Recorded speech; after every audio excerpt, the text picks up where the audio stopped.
As the 20th East African Community Summit came to a close today, heads of state present affirmed their commitments to unite the region through trade and cooperation. The summit, which kicked off on Friday, was attended by 4 presidents of the 6 member countries. Silas Apollo reports on some of the promises made and on whether the dream of uniting the region could become a reality anytime soon.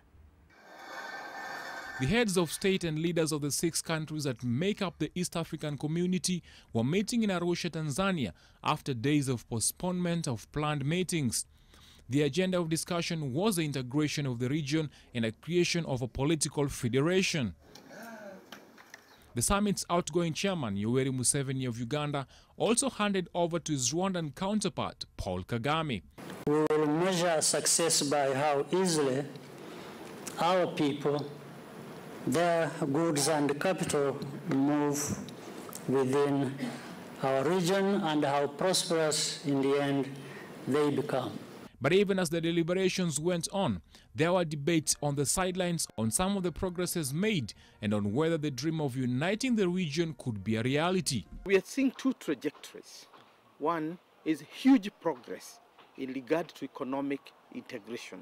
But it is at the second level where the problem is beginning to become intractable, and that is the political level. The summit had been postponed twice after Burundi's last-minute boycott of the planned November meet, which was rescheduled to December but failed to take place. What you are beginning to see are ethnic and ethnic nationalism beginning to undermine the community. The new kind of nationalism, of course, builds on the rivalry between Kenya and Tanzania those days, and we have newcomers who originally would have been described as Francophones, meaning French-speaking Africa. Burundi is a case in point. Rwanda is the other case in point. Previous studies have also shown that failure by the leaders of the 6 countries to involve their citizens in making decisions on the integration could jeopardize some of the plans.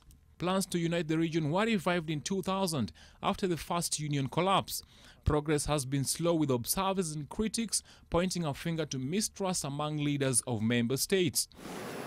A case in point is the rivalry and perceived enmity between President Pierre Nkurunziza of Burundi and his Rwandan counterpart Paul Kagame over politics in the 2 countries.